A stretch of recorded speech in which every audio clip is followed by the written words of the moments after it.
சில code find பண்ணுவாங்க means வந்து எதனா அட்வர்டைஸ்மெண்ட்க்கு ரிகார்டிங் இருக்கும். லைக் உங்களுக்கு ஆட்டோமேட்டிக்காக ஆட் வரும், ஆட் பாப்பப் வரும், அந்த மாதிரி எதனா ஒன்று வரும். ஓகே, நீங்கள் அந்த ஆப் இன்ஸ்டால் பண்ணாலே போதும், உங்களுக்கு அட்வர்டைஸ்மெண்ட் நிறைய வந்துகிட்டே இருக்கும். அது பேர் வந்து ஆட்வேர் சொல்லுவாங்க. அந்த ஆட் வந்து நிறைய மானிட்டைசேஷன் கிடச்சிச்சின்னா அவங்க அதை வச்சு மணி ஏர்ன் பண்ணுவாங்க. ஓகே, ஸோ சிம்பிளி அவங்க வந்து ஒரு ஆப் உங்கள் ஃபோனில் இன்ஸ்டால் பண்ணியிருக்காங்கன்னா நிறைய பண்ண முடியும். ஓகேவா, அந்த மாதிரி வந்து நம்ம நிறைய சொல்லிகிட்டே போகலாம். ஓகேவா, ஸோ உங்கள் சிஸ்டம்லேருந்து ஆட்டோமேட்டிக்காக எஸ்எம்எஸ் அனுப்பிச்சு நிறைய இடத்துக்கு வந்து ஸ்பெண்ட் ஆகல, அது வந்து வார்ம் டைப் சொல்லுவாங்க. அது மாதிரி நிறைய இருக்குது. ஓகேவா, ஓகே.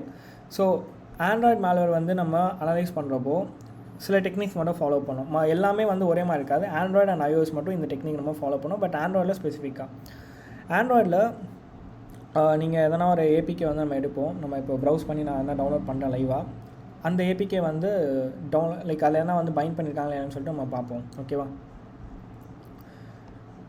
ஸோ ஆண்ட்ராய்டில் நம்ம வந்து மேல்வேர் ரிவர்ஸ் பண்ணுறதுக்கு ஸ்டார்ட் பண்ணுறதுக்கு முன்னாடி